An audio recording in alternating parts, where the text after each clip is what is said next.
Olá, pessoal! Nessa segunda videoaula, só vou falar do finalzinho desse capítulo, né, do fechamento de determinantes, que são as propriedades Chiot, que está aí na página 10, e Van der Moer, que está na página 11. Vocês vão ver que é o seguinte, né, são teorias que não são tão utilizadas no desenvolvimento de determinantes, mas, né, eu vou comentar com vocês. Eu vou, assim, é claro, igual eu falei para vocês, né? Se eu tô preocupada que nós só temos mais 2 aulas, nós vamos falar ainda de sistemas lineares, né? De toda a teoria de sistemas lineares. Por isso que eu tô aqui comentando com vocês, são propriedades, né? Não tem exercícios, e as duas outras são exemplos, não são muito usados, mas eu preciso comentar com vocês. Propriedade são algumas regrinhas que são usadas, é claro que daria para você usá-las sem calcular os determinantes, sem ter que decorar, né? Porque não tem que decorar as propriedades? Não, só que entender, né? E tem alguns que são principais. Então, o que é que ele fala a primeira propriedade, ó? O determinante de uma matriz quadrada é igual ao determinante de sua transposta. Então, se você calcular o determinante da matriz ou calcular o da sua transposta, são iguais. A segunda, se uma matriz tem uma linha ou uma coluna de zero, seu determinante será zero. Então, se uma linha ou uma coluna é toda igual a zero, o determinante será zero. A terceira, olha, se uma matriz, seja A uma matriz quadrada de ordem maior do que 1, 2 por 2, 3 por 3, 4 por 4. Se a matriz B é obtida a partir de A, trocando-se de posições duas linhas ou duas colunas quaisquer, o determinante de B será igual ao determinante o oposto do A. Então, aqui eu te dar um exemplo. Ó, tem essa matriz. Eu vou formar essa matriz que eu vou estar trocando. Eu troquei essa linha, tá vendo? Trocou a posição. Se você troca uma linha ou uma coluna de posição, o determinante será o oposto. Então, do A vai ser menos 53 e do B vai ser 53. Ó, um é o oposto do outro. Aqui nesse outro, ele fala o seguinte, na quarta. Se uma matriz A possui duas linhas ou duas colunas iguais, então seu determinante também vale zero. Então, se a matriz a primeira linha é 1, 2 e 3, a segunda linha também 1, 2 e 3, então o determinante é igual a zero. A quinta, multiplicando-se uma linha ou uma coluna de uma matriz A por um número K, o seu determinante mesmo será multiplicado por K. Então, por exemplo, tem essa matriz. Vou multiplicar essa matriz por 3. Então, multiplicando sua primeira linha por 3, obtém-se essa matriz. Então, seu determinante também vai ser multiplicado por 3. Ok? A sexta, se uma matriz A possui duas linhas ou duas colunas proporcionais, então seu determinante será zero. Por exemplo, aqui tem um exemplo, olha. Essa matriz, ó, se vocês observarem, essa linha é menos 1, 3 e 2, e a última linha é menos 2, 6 e 4. Foi multiplicado por 2, ó, são proporcionais. Então, o determinante será zero. Depois, a sétima, se duas matrizes quadradas são formadas por linhas ou colunas iguais, com exceção de uma, então a soma de seus determinantes é igual ao determinante da matriz obtida, repetindo-se as filas iguais e somando os elementos correspondentes das linhas ou colunas diferentes. Então, aqui vocês vão ver que ele traz um exemplo, né, para essa representação. Ok? Aí, deixa eu ver outra aqui. É o oitavo, que é o teorema de cálculo. A soma dos produtos dos elementos de uma fila de uma matriz com seus respectivos cofatores de outra linha paralela é igual a zero. Então, aqui tem a matriz, calcula o cofator e faz a soma, ó. Então, a soma dos produtos, ou seja, das multiplicações dos elementos de uma fila de uma matriz com seus respectivos cofatores de outra fila paralela é igual a zero. Então, aqui tá falando isso, ó. Ok? A nona é o teorema de Jacobi. Aqui tem uma explicação do teorema de Jacobi. Se multiplicarmos uma linha ou coluna de uma matriz A por um número diferente de zero e adicionarmos o resultado a outra linha ou coluna, obteremos uma matriz B tal que o determinante de A é igual ao determinante de B. Aqui vocês vão ver que tem um pouco da explicação com um exemplo, ó. Ok?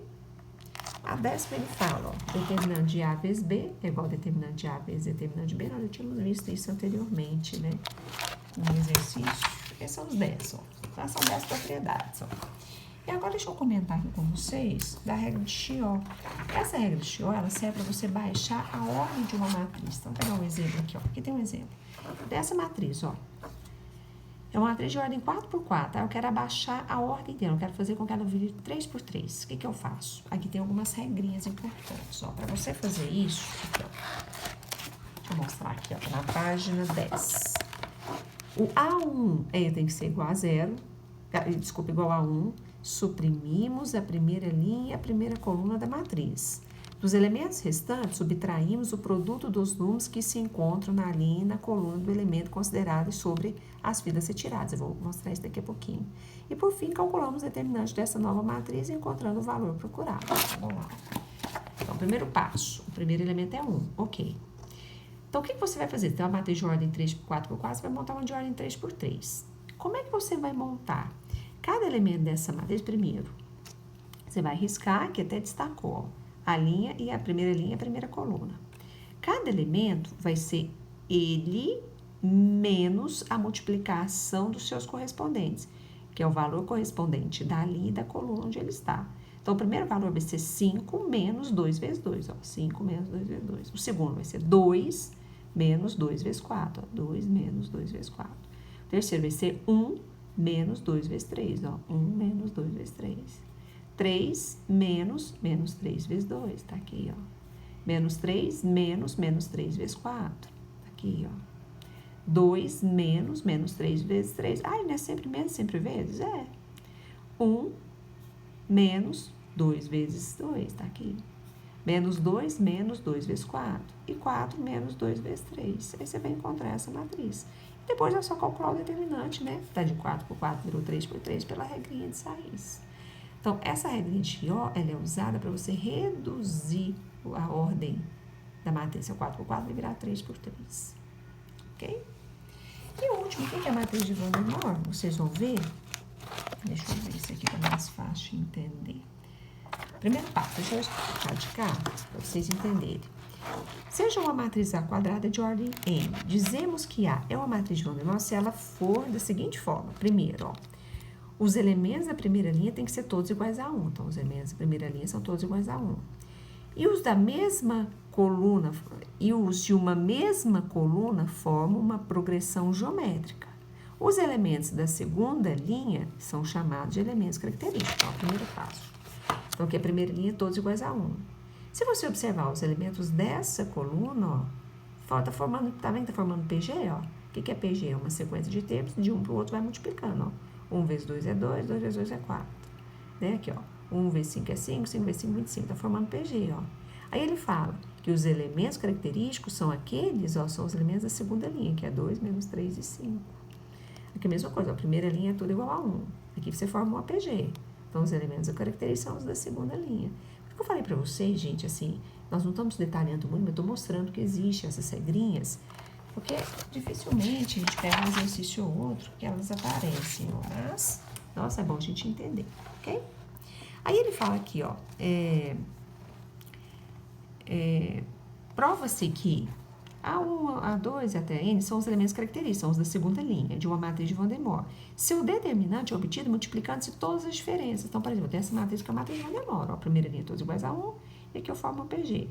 Os elementos característicos são essa segunda linha, ó, A, B e C. O determinante é só você fazer a conta da subtração e da multiplicação entre eles, ó. B menos A vezes C menos A vezes C menos B. Esse vai ser o determinante. É claro, gente. Eu posso usar a regrinha de Sarris, repetir as duas primeiras colunas, fazer a multiplicação das diagonais, eu vou chegar nesse mesmo determinante? Vai. Né? Mas é um exemplo, assim, que normalmente a gente encontra, né, nessas apostilas com esses teoremas, né, e teorias que são desenvolvidas a partir do estudo dos determinantes iniciais. Ok? Tá bom. Próximo horário, espero vocês na aula ao vivo. Beijo.